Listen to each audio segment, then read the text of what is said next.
Video की शुरुआत करेंगे न्यू ईयर को जापान में आए 7.6 मैग्नीट्यूड अर्थक्वेक की, जिसने नॉर्थ सेंट्रल जापान में भयंकर रूप से तबाही मचाई थी।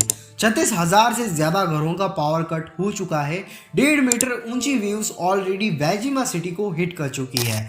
जापान की नोटो पेनिसुला में 5 मीटर से भी ज्यादा ऊंची सुनामी की वार्निंग्स दी जा रही है। लोगों को कोस्टल एरिया से दूर ऊंची जगहों और बिल्डिंग्स के टॉप्स पर जाने के लिए कहा गया है। जापान की मीटेरोलॉजिकल एजेंसी ने इशिकावा, निगाटा और टोयोमा जैसे शहरों को सुनामी वार्निंग्स दी है। ये भूकंप इतना ताकतवर था कि इसका इम्पैक्ट टोक्यो शहर में भी देखा गया। न्यूक्लियर प्लांट्स के डैमेजेस का इंस्पेक्शन चल रहा है। इमरजेंसी सर्विसेज हाई अलर्ट पर है। इससे पहले ऐसा भूकंप 2011 में देखने को मिला था, जिसमें 20,000 लोग मारे गए, बड़े बड़े शहर तबाह हो गए और फुकुशिमा में न्यूक्लियर मेल्टडाउन्स देखे गए। जापान और नेपाल जैसे देशों में आए दिन भूकंप आते रहते हैं, जिससे हजारों लोग अपनी जान से हाथ धो बैठते हैं। तो आपके मन में भी ये सवाल जरूर आया होगा कि आखिर भूकंप आते क्यों हैं और क्या हम इनके आने से पहले ही इसे प्रेडिक्ट नहीं कर सकते। जानते हैं बहुत ही आसान भाषा में हमारी आसान सी वीडियो में।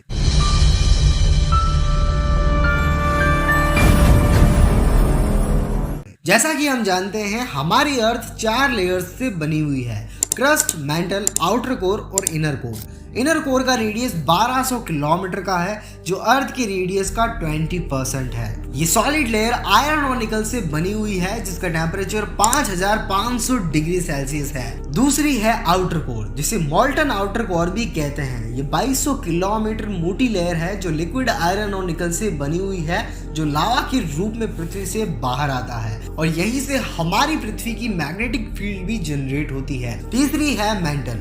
ये अर्थ के इंटीरियर का सॉलिड बल्क है, जो 2900 किलोमीटर मोटा है। ये लेयर अर्थ के वॉल्यूम का 84% है।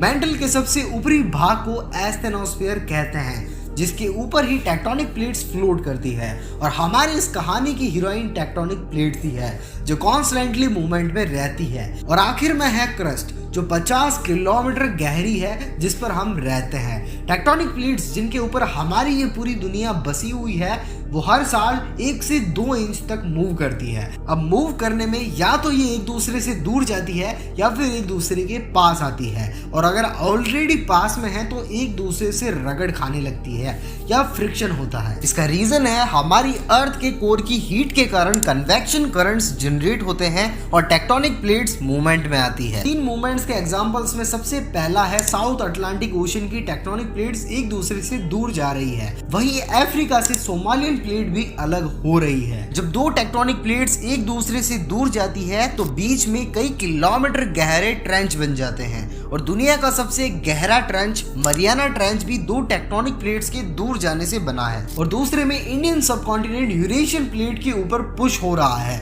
यानी दोनों प्लेट्स एक दूसरे से फ्रिक्शन हो रही है, जिससे माउंट एवरेस्ट हर साल 4 mm तक बढ़ रहा है। इससे नेपाल और आसपास के कई सारे देशों में अर्थक्वेक्स आते हैं। नॉर्थ पैसिफिक प्लेट में दुनिया के 80% अर्थक्वेक्स आते हैं, जिससे हम रिंग ऑफ फायर भी कहते हैं, और जापान भी इसी रीजन में रिलाई करता है।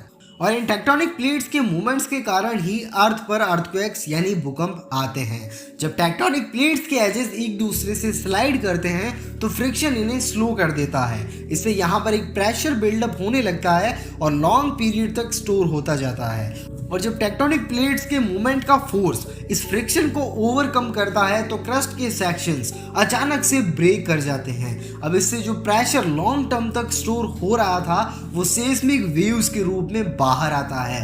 अर्थक्वेक्स में अलग अलग एनर्जी वेव्स रिलीज होते हैं, लाइक प्राइमरी वेव्स, जो सबसे पहले डिटेक्ट होते हैं। ये ट्रैवल करते समय पुश और पुल का मूवमेंट देते हैं।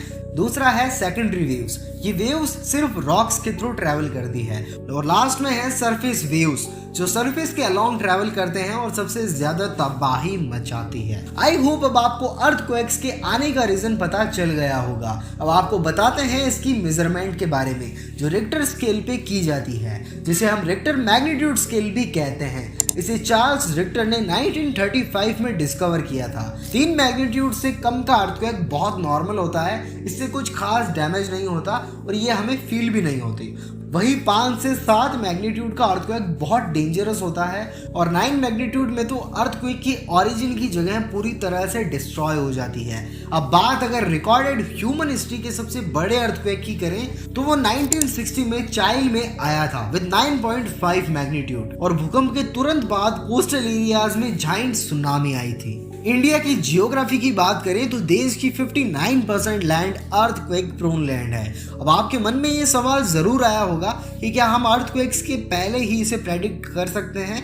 तो इसका जवाब है नहीं। हमारे पास अभी तक ये टेक्नोलॉजी नहीं है कि हम अर्थक्वेक्स को पहले ही प्रेडिक्ट कर सके, लेकिन कुछ जानवर जैसे कि कैट्स और स्नेक ऐसे हैं जो सीस्मिक वेव्स को पहले ही ऑब्जर्व कर सकते हैं। वेल, आपको जानकर हैरानी होगी कि अर्थक्वेक्स सिर्फ तबाही नहीं मचाते, इनसे अर्थ को कई सारे बेनिफिट्स भी होते हैं। लाइक कॉन्टिनेंटल ड्रिफ्टिंग से माउंटेन्स क्रिएट होना, अर्थक्वेक से ओशन का केमिकल बैलेंस मेंटेन रहता है, सॉइल की क्वालिटी इंप्रूव होती है और प्लेनेट का टेम्परेचर रेगुलेट होता है और मिनरल्स पृथ्वी से बाहर आते हैं। उम्मीद करता हूँ वीडियो आपको पसंद आई होगी और ऐसी ही वीडियोस के लिए आप यहाँ पर क्लिक करके और ऐसी वीडियोस देख सकते हैं।